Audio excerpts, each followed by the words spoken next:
अस्सलाम वालेकुम एवरीवन, मैं हूं मोहम्मद तलहा और आप लोग देख रहे हैं तलाश फेस अकेडमी। आज हम लोग कवर करने वाले हैं सेकेंड ईयर का लेक्चर और सेकेंड ईयर का लेक्चर में बारी है चैप्टर नंबर 16 यानी कि इलेक्ट्रोमैग्नेटिक वेव्स एंड इलेक्ट्रॉनिक्स को स्टार्ट करने की। और आज जो हम लोग टॉपिक कवर करने वाले हैं पहला ही टॉपिक है और वो टॉपिक है इलेक्ट्रोमैग्नेटिक वेव्स।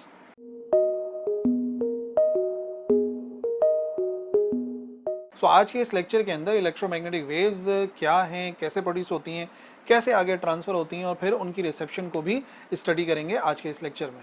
सो 1864 में जेम्स क्लार्क मैक्सवेल ने कुछ इक्वेशंस प्रेजेंट करी जिन्हें मैक्सवेल्स इलेक्ट्रोमैग्नेटिक इक्वेशंस कहा जाता है।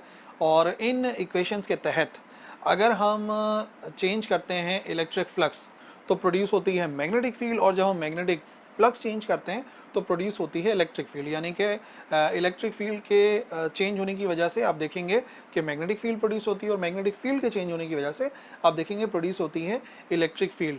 और इसी बेसिस के ऊपर जो है इलेक्ट्रोमैग्नेटिक वेव्स प्रोड्यूस होती हैं। इलेक्ट्रोमैग्नेटिक वेव्स जो है वो दो किस्म की जो वेव्स हैं, समझ लो उनका कॉम्बिनेशन है इलेक्ट्रिक फील्ड और magnetic field. Constantly electric field change होते होते मैग्नेटिक फील्ड को बनाती है और कॉन्स्टेंटली मैग्नेटिक फील्ड चेंज होते होते इलेक्ट्रिक फील्ड को बनाती है। किस तरीके से, उसके लिए एग्जाम्पल कंसिडर करते हैं। तो एक मेटल सिलेंडर है और उसके अंदर एक और मेटल सिलेंडर रखा हुआ है। जो मेटल सिलेंडर अंदर रखा हुआ है फॉर एग्जांपल वो AB है और जो बाहर वाला सिलेंडर है वो बराबर है CD के। तो अगर हम किसी तरीके से मैग्नेटिक फील्ड चेंज करते हैं रिलेटेड टू AB, ठीक है, तो फॉर एग्जांपल हम AB से रिलेटेड जो मैग्नेटिक फील्ड है उसको चेंज कर रहे हैं इन Y एक्सिस, और यानी कि मैग्नेटिक फील्ड चेंज कर रहे हैं तो मैग्नेटिक फ्लक्स चेंज हो रहा है। और जो मैग्नेटिक फ्लक्स चेंज होगा तो हमें पता है according to Faraday's law of electromagnetic induction कि जब भी किसी कंडक्टर से रिलेटेड मैग्नेटिक फ्लक्स चेंज होता है तो उसके अंदर प्रोड्यूस होता है इलेक्ट्रिक करंट या एक EMF प्रोड्यूस होता है। पहली बात तो याद रखिए कि अगर यहाँ पर फ्लक्स चेंज हो रहा है तो वो जो फ्लक्स चेंज हो रहा है उसकी वजह से इलेक्ट्रिक फ्लक्स प्रोड्यूस होगा इसके अराउंड, इस सिलेंडर यानी कि AB के अराउंड। और अगर AB के अराउंड प्रोड्यूस होगा तो यकीनन CD में भी प्रोड्यूस होगा। और अगर CD के अंदर इलेक्ट्रिक फ्लक्स का चेंज आ रहा है तो अपने आप फिर वो प्रोड्यूस करेगा मैग्नेटिक फ्लक्स। तो इस तरीके से change of electric flux produce करता रहेगा मैग्नेटिक फ्लक्स और change of magnetic flux produce करता रहेगा चेंज ऑफ इलेक्ट्रिक फ्लक्स। तो इस तरीके से इस सिलेंडर के थ्रू आप देखेंगे तो प्रोड्यूस होंगी इलेक्ट्रोमैग्नेटिक वेव्स। और इलेक्ट्रोमैग्नेटिक वेव्स इस तरीके से प्रोपोगेट करती हैं कि दोनों जो फील्ड्स हैं यानी कि इलेक्ट्रिक फील्ड और मैग्नेटिक फील्ड्स वो एक दूसरे के परपेंडिकुलर ऑसिलेट करती रहती हैं, मूव करती रहती हैं। तो आप ये जो ब्लू वाली वेव देख रहे हो ये इलेक्ट्रिक फील्ड को शो कर रही है जो कि Y एक्सिस के अंदर मूव कर रही है अप एंड डाउन, जबकि जो मैग्नेटिक फील्ड है वो X एक्सिस और Z एक्सिस में मूव कर रही है, यानी कि आगे तो बढ़ी रही है साथ साथ Z एक्सिस में बाहर की तरफ भी आ रही है और अंदर की तरफ भी जा रही है। और इलेक्ट्रोमैग्नेटिक वेव्स जो है वो ट्रैवल करती हैं with a constant speed 310 raise to the power 8 metre पर सेकेंड। और क्योंकि वेव्स हैं तो उनकी एक पर्टिकुलर वेवलेंथ होती है और एक पर्टिकुलर फ्रीक्वेंसी भी होती है। और इनको जो क्लासीफाई किया जाता है इलेक्ट्रोमैग्नेटिक वेव्स को वो भी किया जाता है फ्रीक्वेंसी और वेवलेंथ के तौर पे। फॉर एग्जांपल सबसे ज़्यादा वेवलेंथ और सबसे कम फ्रीक्वेंसी है रेडियो वेव्स की, उसके बाद इंफ्रारेड रेडिएशन, उस तरीके से जाते जाते सबसे आखिर में जिनकी फ्रीक्वेंसी सबसे ज़्यादा होती है और वेवलेंथ सबसे कम होती है वो होती हैं गैमा रेज। तो चैप्टर नंबर 12 में इलेक्ट्रोस्टैटिक्स के अंदर हम लोगों ने स्टडी किया था कि एक रेस्ट वाला चार्ज प्रोड्यूस करता है अपने इर्द गिर्द इलेक्ट्रिक फील्ड को। और चैप्टर नंबर 14 के अंदर हमने स्टडी करा कि अगर कोई चार्ज मूव कर रहा होता है विद कांस्टेंट वेलोसिटी जो कि करंट भी होता है तो वो प्रोड्यूस करता है मैग्नेटिक फील्ड अराउंड इट, यानी कि कांस्टेंट स्पीड के साथ मूव करने वाला चार्ज प्रोड्यूस कर रहा है मैग्नेटिक फील्ड, रेस्ट वाला चार्ज प्रोड्यूस कर रहा है इलेक्ट्रिक फील्ड। तो इसका मतलब तीसरा एक केस बचा जो कि इलेक्ट्रोमैग्नेटिक वेव्स को प्रोड्यूस कराने के लिए ज़रूरी है, और वो ये है कि जब इलेक्ट्रिकल चार्जेस को एक्सेलरेट किया जाता है, इलेक्ट्रिकल चार्जेस का एक्सेलरेशन दी जाती है तो वो चार्जेस प्रोड्यूस करते हैं इलेक्ट्रोमैग्नेटिक वेव्स। तो प्रोडक्शन ऑफ इलेक्ट्रोमैग्नेटिक वेव्स में सबसे पहले हमारे पास एक कंडक्टिंग रॉड होनी चाहिए जो कि एंटीना कहलाती है। जो एक एंटीना है जो कि इलेक्ट्रोमैग्नेटिक वेव्स को प्रोड्यूस करता है, जिसको जोड़ा हुआ है हमने एक ऑल्टरनेटिंग करंट की सोर्स है। ऑल्टरनेटिंग करंट की सोर्स की खास बात यह है कि वो अपनी डायरेक्शन को, जो करंट के फ्लो की डायरेक्शन है उसको ऑल्टरनेट करती रहती है। यानी कि अगर फॉर एग्जांपल दो टर्मिनल हैं तो पहले करंट A से B की तरफ मूव करता है, फिर B से A की तरफ मूव करता है।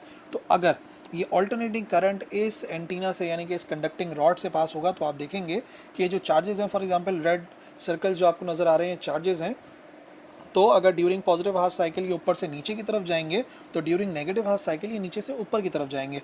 तो इस तरीके से हमें ऑसिलेटिंग चार्जेस मिल जाएंगे, एक्सेलरेटिंग चार्जेस। ये जो चार्जेस हैं उनमें लगातार एक्सेलरेशन आ रहा है। जब चार्जेस ऊपर से नीचे आ रहे हैं तो नीचे आते आते तेज़ होते होते फिर जब एक्सट्रीम पॉइंट पे पहुंचते हैं तो स्लो हो जाते हैं, फिर वापस आते हुए तेज़ होते हैं, फिर ऊपर एक्सट्रीम पॉइंट पे पहुंचते हैं, स्लो हो जाते हैं। तो इस तरीके से लगातार इनके अंदर एक्सेलरेशन प्रोड्यूस हो रही है, और एक्सेलरेशन जब प्रोड्यूस होती है तो फिर प्रोड्यूस होती हैं इलेक्ट्रोमैग्नेटिक वेव्स, ठीक है ना। रेस्ट वाला चार्ज इलेक्ट्रिक फील्ड प्रोड्यूस करता है, कांस्टेंट वेलोसिटी के साथ मूव करता हुआ चार्ज मैग्नेटिक फील्ड प्रोड्यूस करता है, और जो वो ऐसा चार्ज जिसमें कोई ना कोई एक्सेलरेशन हो, यानी कि एक्सेलरेटिंग चार्जेस, वो प्रोड्यूस करते हैं इलेक्ट्रोमैग्नेटिक वेव्स। तो रिसेप्शन ऑफ इलेक्ट्रोमैग्नेटिक वेव्स के लिए कंसिडर कर लेते हैं एक पीस ऑफ वायर जो कि एक्चुअली रिसीविंग एंटीना कहलाता है, और उसके ज़रिए किस तरीके से जब वेव उससे आकर टकराती हैं तो वो प्रोड्यूस करता है, वो कन्वर्ट करता है उन इलेक्ट्रोमैग्नेटिक वेव्स को साउंड में या इलेक्ट्रिकल सिग्नल में। यही रिसेप्शन ऑफ इलेक्ट्रोमैग्नेटिक वेव्स है। रिसेप्शन के लिए भी हमें एक रिसीविंग एंटीना की ज़रूरत है। एक रिसीविंग एंटीना है, नतीजे में होगा ये कि अगर इस रिसीविंग एंटीना से कोई भी इलेक्ट्रोमैग्नेटिक वेव्स आकर टकराती हैं, ठीक है, इसके ऊपर पड़ती हैं, तो यकीनन क्या होगा, एक ऑल्टरनेटिंग वोल्टेज, क्योंकि जो आ रही हैं इलेक्ट्रोमैग्नेटिक वेव्स वो वेव फॉर्म में है, ऑल्टरनेट हो रही हैं लगातार, तो यहाँ पे जो वोल्टेज जनरेट होगा वो भी ऑल्टरनेट जनरेट होगा, बट फिलहाल करंट पास नहीं हो रहा। बट अगर इसी एंटीना को हम एक इंडक्टर और एक कैपेसिटर वाले सर्किट यानी कि एक एलसी सर्किट से जोड़ दें, तो नतीजे में आप ये देखेंगे कि उस एलसी सर्किट से करंट पास होना शुरू हो जाएगा, जो कि रेडियो के अंदर होता ही है। एक एलसी सर्किट होता है, एक इंडक्टर कैपेसिटर वाला सर्किट मौजूद होता है, तो करंट पास होना शुरू हो जाएगा।